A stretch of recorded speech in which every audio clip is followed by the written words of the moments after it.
peux vivre loin de toi, je suis isolé. Bien-aimés dans le Seigneur, nous vous saluons tous.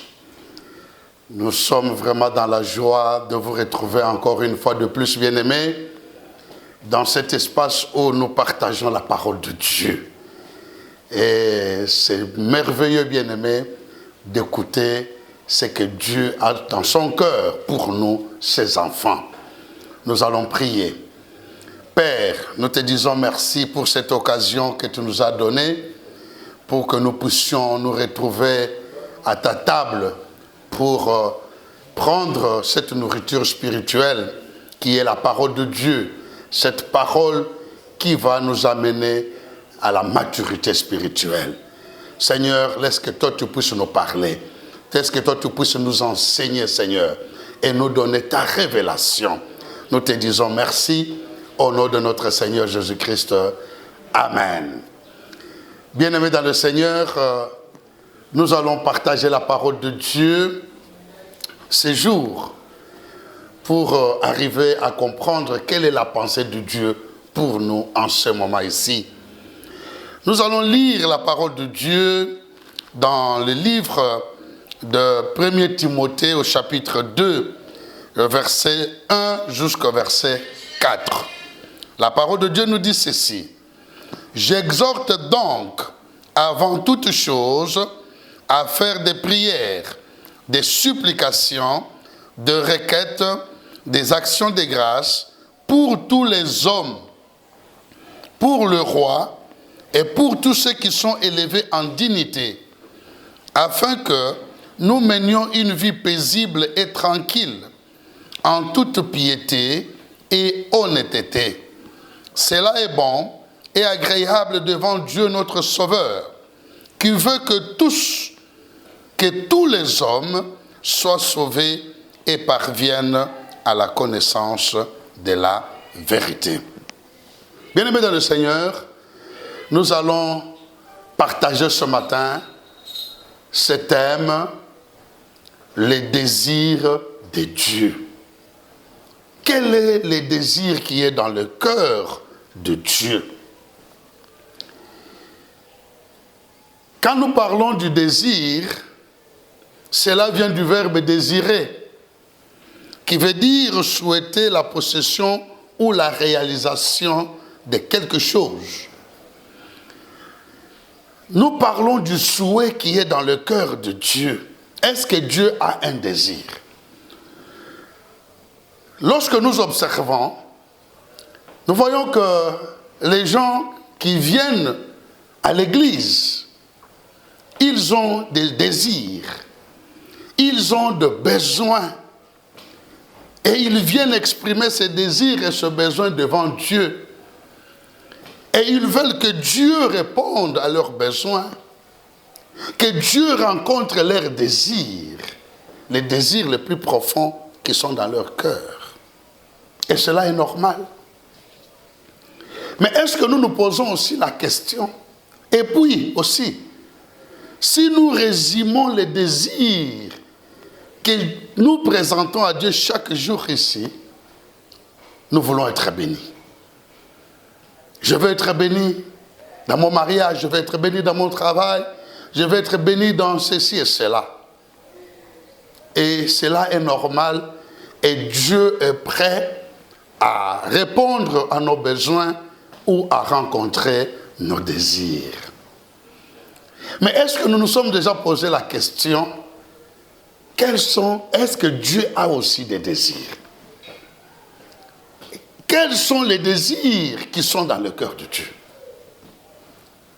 Quel est le désir le plus ardent qui est dans le cœur de Dieu et que Dieu veut partager avec nous, ses enfants? C'est de cela que nous allons parler aujourd'hui. À travers ces passages que nous venons de lire, Paul dit que j'exhorte tout le monde à faire des prières, à présenter des requêtes, n'est-ce pas? Pour tous les hommes. Nous devons prier pour tout le monde. Nous devons prier pour le roi. pour ceux-là qui ont de l'autorité, pour tous ceux-là qui sont élevés en dignité, nous devons prier pour eux. Pourquoi? Afin que nous puissions mener une vie paisible et tranquille, en toute piété et honnêteté. Ici, on nous donne le secret. Si nous voulons vivre paisiblement, nous devons passer par la prière. Et il ajoute que, bien-aimés, que cela est bon.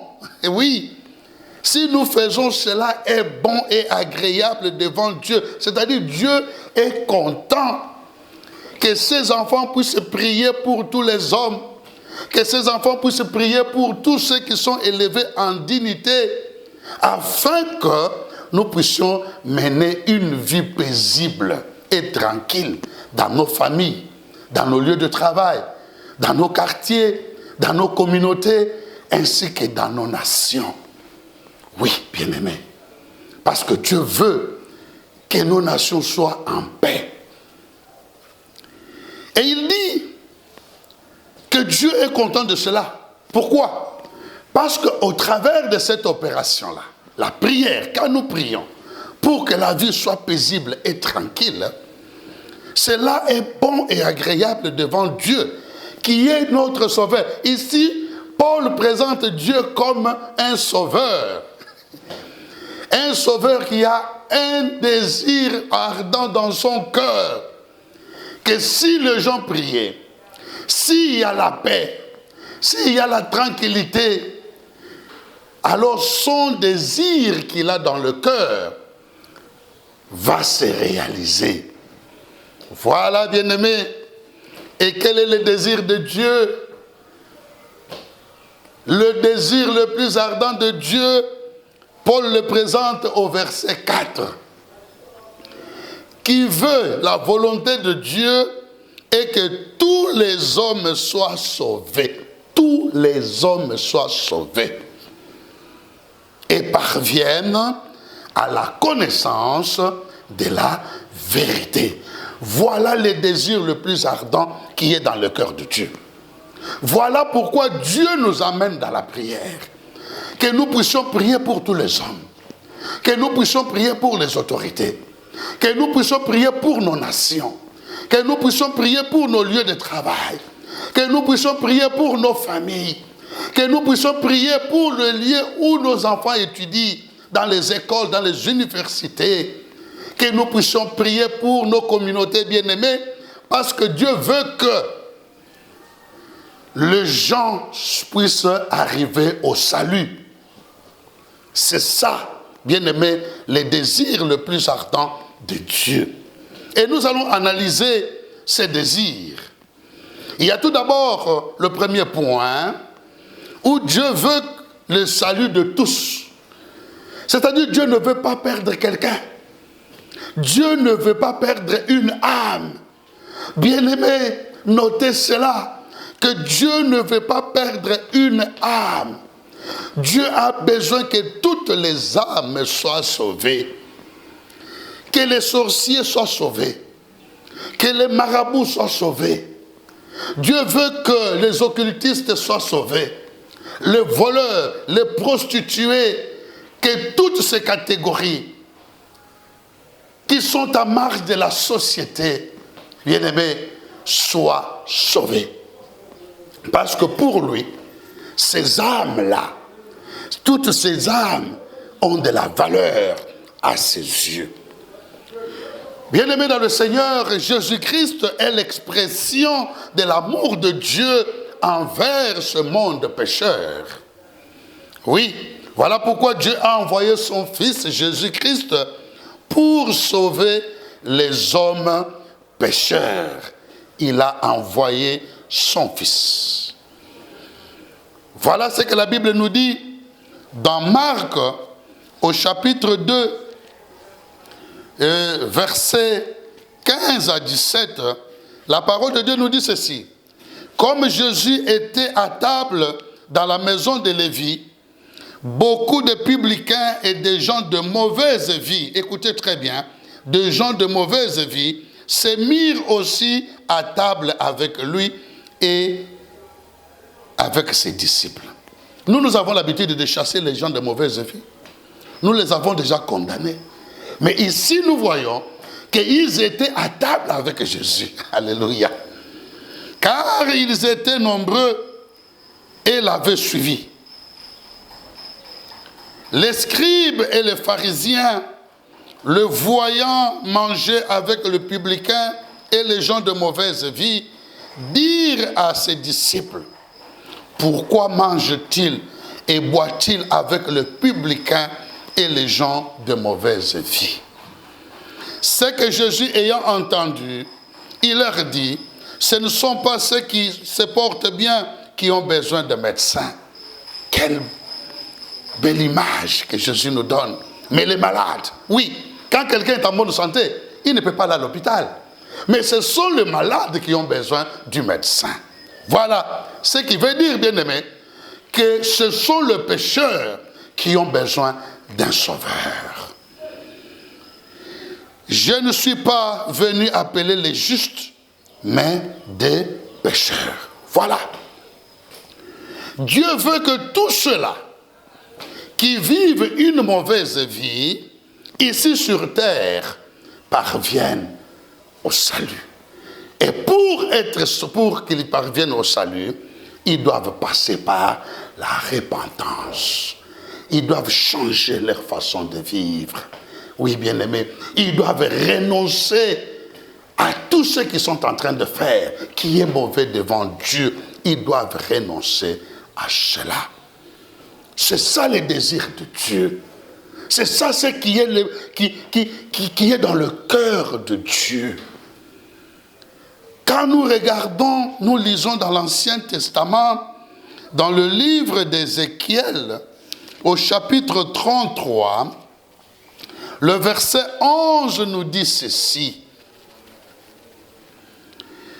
Dis-leur, c'est Dieu qui parle. Je suis vivant, c'est Dieu qui parle. C'est Dieu qui me parle. C'est Dieu qui te parle, toi mon frère qui est en train de me suivre. Dis-leur, je suis vivant. Dis le Seigneur l'Éternel, ce que je désire. Voilà. Alléluia. Dieu est en train d'exprimer son désir dans ces passages. Ce que je désire, ce n'est pas que le méchant meure. C'est qu'il change de conduite et qu'il vive. Revenez, revenez de votre mauvaise voie. Et pourquoi mourriez-vous, maison d'Israël? Ici, Dieu s'adressait à Israël. Mais aujourd'hui, il s'adresse au monde. Il s'adresse à tout le monde. Il s'adresse à l'Église. Dieu ne veut pas la mort de méchants. Dieu ne veut pas la mort des sorciers. Dieu ne veut pas la mort des occultistes, ainsi de suite. Comme nous le voyons aujourd'hui, chaque jour nous faisons des prières, où nous lançons des flèches, où nous lançons du feu, pour que ces gens-là brûlent. Oh bien-aimé, cela vient d'où? Cela vient d'où? C'est contraire au désir de Dieu. C'est contraire à la pensée de Dieu. Dieu veut que ces gens-là parviennent au salut, qu'ils soient sauvés, qu'ils parviennent à la repentance, bien-aimés, qu'ils se répandent. C'est ça le désir de Dieu. Il veut qu'ils reviennent de leur mauvaise voie, de leur mauvaise conduite, et qu'ils vivent. Voilà. Et il ajoute la parole de Dieu. Nous pouvons encore lire dans 2 Pierre, au chapitre 3, au verset 9, qui dit ceci. Le Seigneur ne tarde pas dans l'accomplissement de la promesse, comme quelques-uns le croient, mais il use de patience envers vous, ne voulant pas qu'aucun périsse, mais voulant que tous arrivent à la repentance. Tous arrivent à la repentance. Voilà l'offre de salut de Dieu. Dieu offre cela. Sans toi, ne peut vivre